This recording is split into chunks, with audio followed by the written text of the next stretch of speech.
We've already seen here on the channel the United States nuclear modernization program and the current state of its nuclear infrastructure. Now, in this video, we're going to talk about the Russian nuclear program and its modernization projects.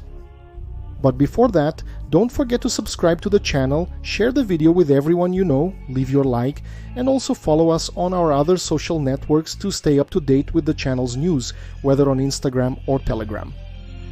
My name is Guilherme Peita, and this is the World Geopolitics channel.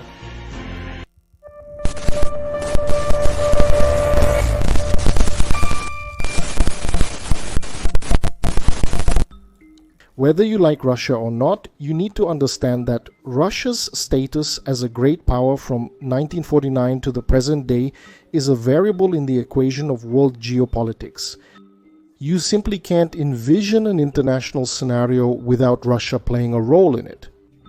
And part of that is due to its nuclear structure. Just counting the deployed nuclear warheads, the Russians already hold first place.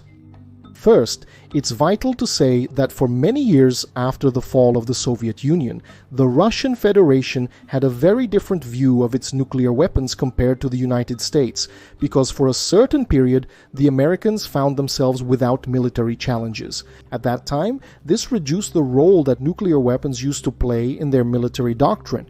On the other hand, the Russians were experiencing the nightmare of the 1990s. And in the 1990s, they understood a very different reality from that of the West, where without such weapons, they probably would have been invaded or disfigured. The new Russian armed forces were just a corroded shadow of the former proud Soviet army. The economy was on the verge of disaster, and part of the military-industrial complex was now located in foreign countries, which, to make matters worse, would be swallowed up by NATO in the following 2 decades. For this reason, the Moscow leadership saw nuclear weapons as their only effective strategic deterrent against the NATO states.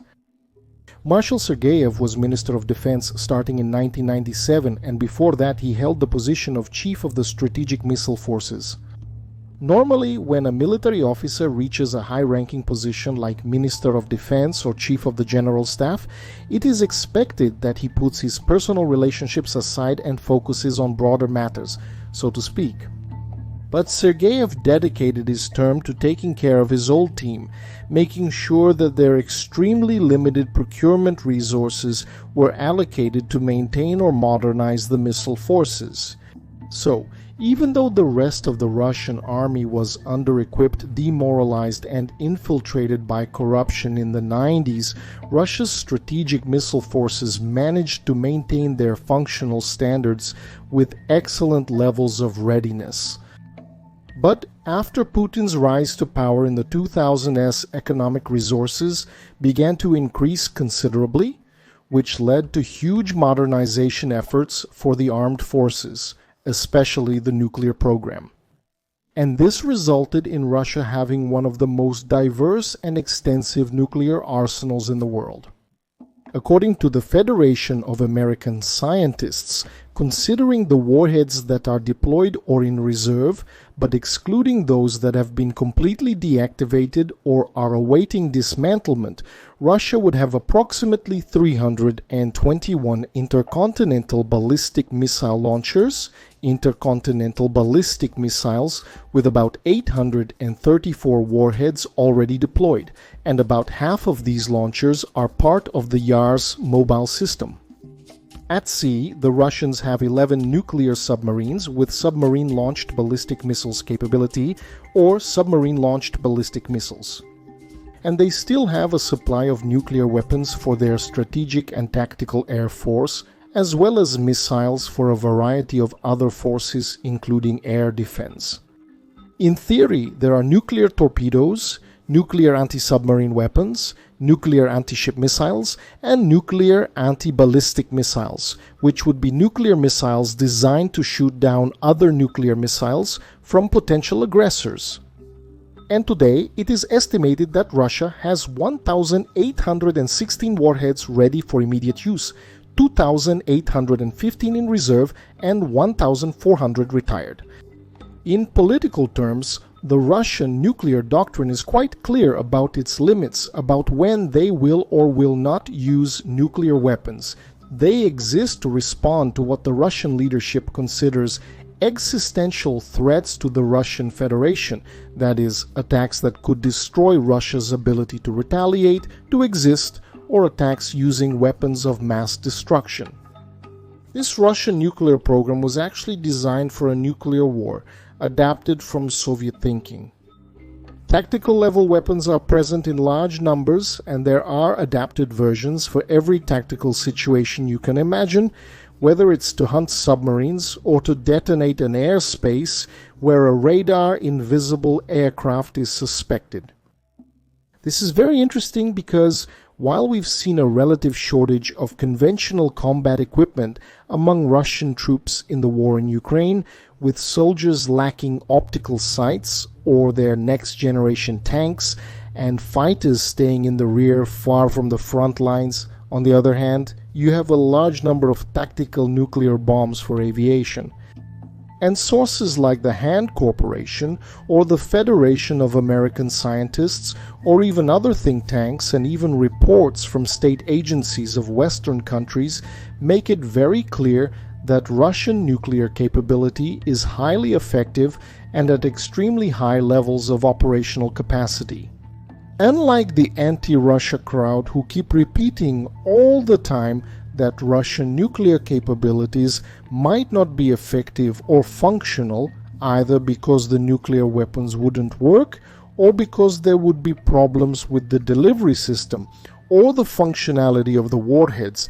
So let's make it very clear, despite them saying this and repeating it often, there is none, let's make it very clear, there is absolutely no proof, evidence, suspicion, or even the slightest indication that supports this theory that Russia's nuclear warfare capability would not be functional.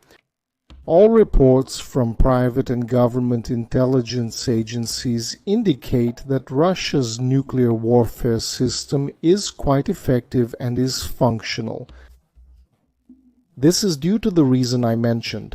The Russian nuclear program was the only system kept as a priority by Moscow, even during the terrible years of the 1990s.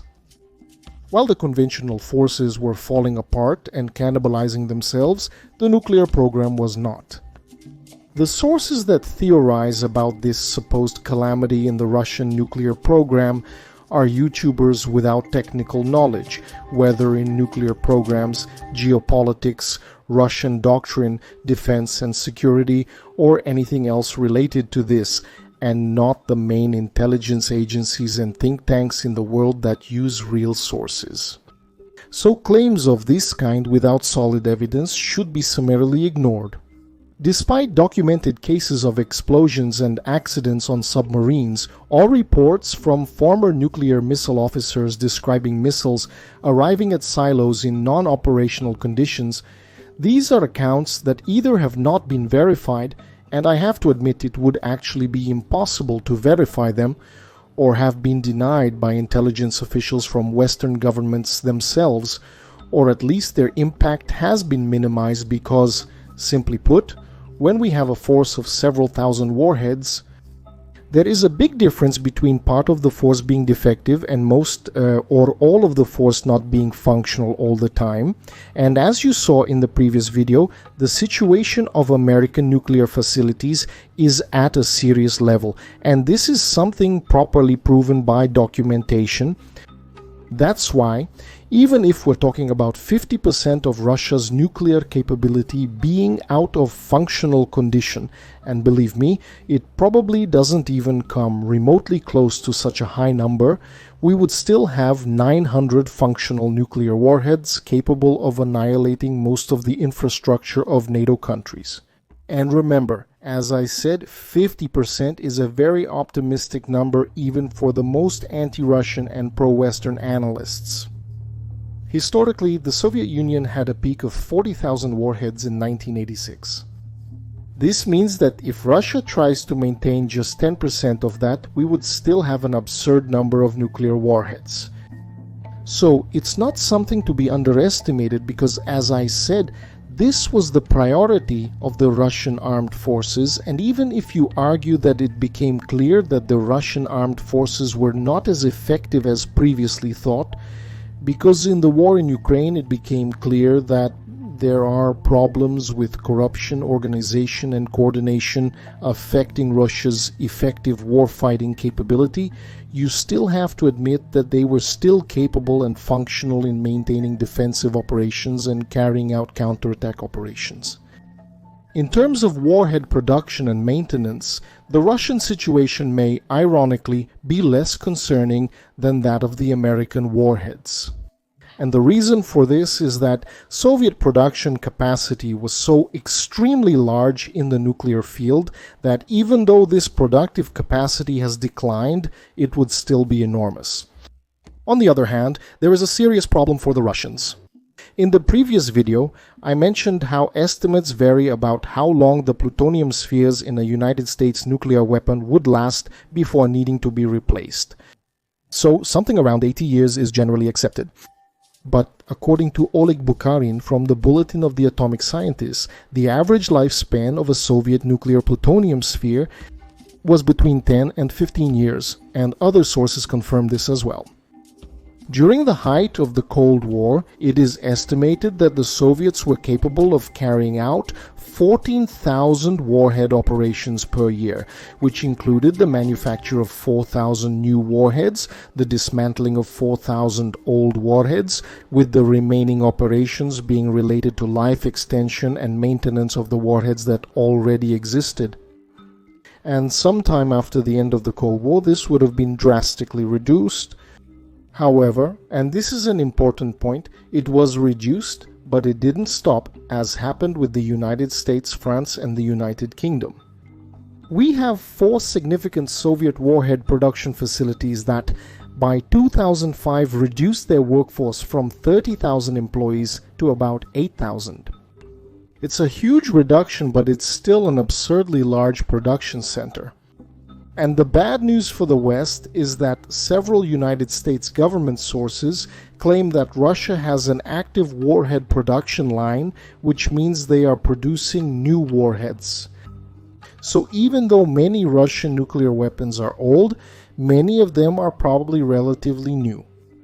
And really, if there are serious problems in the Russian strategic forces, they won't be related to the production of warheads or fissile materials, but rather to testing, because even though they have withdrawn their ratification of the Test Ban Treaty, Russia still hasn't tested any of its old warheads.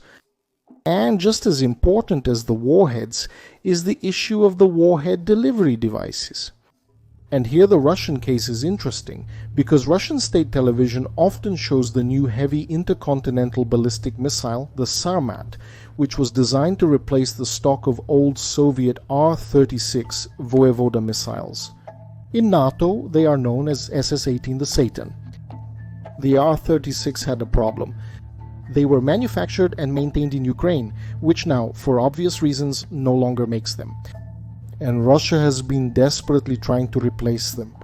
The Sarmat is a huge missile weighing 200 tons with a large number of re-entry vehicles on board. But it has shown problems in tests, and the 3 tests that were scheduled for 2021 never happened. And in April 2022, when there was finally a successful test, the Russian government announced that there would be 3 more tests in the same year. However, all of them were cancelled. And in February 2023, Western sources claimed that there was another unsuccessful test of the Sarmat missile. So, while the old R-36 was successfully tested dozens of times before being put into service, the Sarmat was not. Probably the big Russian problem, as it seems, is not the quality of their warheads, as was falsely reported, but the effectiveness of the new missiles that will emerge in the near future. Part of this problem is the same one that has been affecting the Russian space program, which is demographics. The Russian Space Agency and ballistic missile production have had difficulty replacing engineers and scientists, since much of the teams were made up of people who worked back in the Soviet era and who are retiring each year, without being replaced by new young engineers and scientists at the same rate as those who leave. This has resulted in a decrease in the rate of Russian nuclear missile tests over the past decade. This fact can indeed raise doubts about the capability of at least some of Russia's nuclear delivery systems, but only some, not all. Because most of the modernization of Russia's intercontinental ballistic missiles has focused on the rocket system 24 Yars, which is basically a multiple independently targetable re-entry vehicle version of the old Topol-M. This earns points for being basically a derivative of an old, proven, effective system that has been continuously tested since 2007. By the end of 2024, it is expected that all Topol-Ms will have been replaced by this new system. In the same way, Russia has been updating its fleet of ballistic missile submarines with a new design. The submarines were designed in the 1990s, with the first one commissioned in 2013. Each one is capable of carrying 16 of the new Bulava missiles with 6 warheads per missile. We have seen the submarines set out to sea to conduct patrols, and we have already observed tests with the Bulava missile. And we can't forget about the strategic bombers Chu-160, which will have their production restarted. In other words, Russia is choosing to restart the production of an old project instead of creating a new one. Economically, it makes more sense given Russia's economic situation under sanctions and embargoes, which, although not causing the damage expected by the West, are indeed causing some harm, especially in the long term and in areas involving technology. So the Russians choose to operate within a safe environment of already known and effective military projects instead of venturing into new projects that could cost hundreds of billions of dollars and not deliver the expected results. There is also the set of dual-use systems, which are primarily weapons for conventional missions, although they can also be equipped with nuclear warheads. One of them is the Skander, which we've already seen in Ukraine several times and has proven to be quite effective. Of course, there are still some models considered innovative, but we can't be sure about them, like the Poseidon, which is supposedly a long-range unmanned nuclear torpedo powered by nuclear energy and carrying a nuclear warhead. It was apparently designed to travel deep and fast, making its way to a hostile port and then detonating, destroying everything in that port. And another exotic example is the Burevnitsky, which is a cruise missile powered by nuclear energy.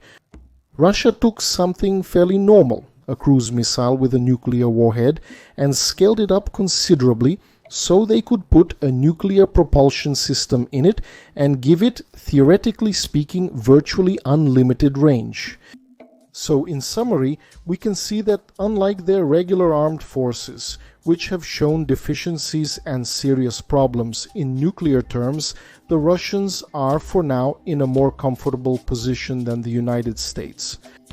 That's why the situation they've observed in Ukraine shouldn't be translated to the nuclear scenario, because they're different things with different priorities. And even if they were the same, it's important to note that even with deficiencies and mistakes, they've managed to achieve the objectives they focused on after their reorganization and withdrawal from the siege of Kiev at the beginning of the conflict. Putin in 2018 mentioned how the United States defense efforts have been focused on developing anti-missile systems. He said that if we don't do something, eventually this will result in the complete devaluation of Russia's nuclear potential, meaning that all our missiles could simply be intercepted. He then said that the United States was mainly developing anti-missile defense to deal with targets on ballistic trajectories. So what Russia would do is develop nuclear weapons that don't follow a ballistic trajectory to get around these defenses. And in fact, this can be seen in the programs being developed by the United States Department of Defense, including among these projects the future development of laser weapons, which I've already mentioned here on the channel, that are still in the prototype phase, but if they become effective, will completely shake up the geopolitical scenario. However, whether it's anti-missile shields or even a supposed future laser system, they wouldn't be usable against submarine drones, for example, or against new devices that don't follow ballistic trajectories. And even ignoring that, it's important to point out that the United States anti-missile defenses don't exist in sufficient quantity to intercept all Russian missiles. As of 2021, the Americans had only 41 ground-based interceptors intended to defend the continental United States against ballistic threats. But a single ground-based interceptor may have a success rate of only 55%. So the entire inventory of these devices in the United States could stop less than 10% of what Russia has in intercontinental ballistic missiles. And again, ignoring those warheads based on other mechanisms that can't be intercepted. Thank you all. In the next video, we will look at the Chinese nuclear program. I hope you enjoyed it. Don't forget to subscribe to the channel, share the video with everyone you know, and follow us on our other networks on Instagram and Telegram to stay up to date with the channel's news. Hugs, and see you in the next video.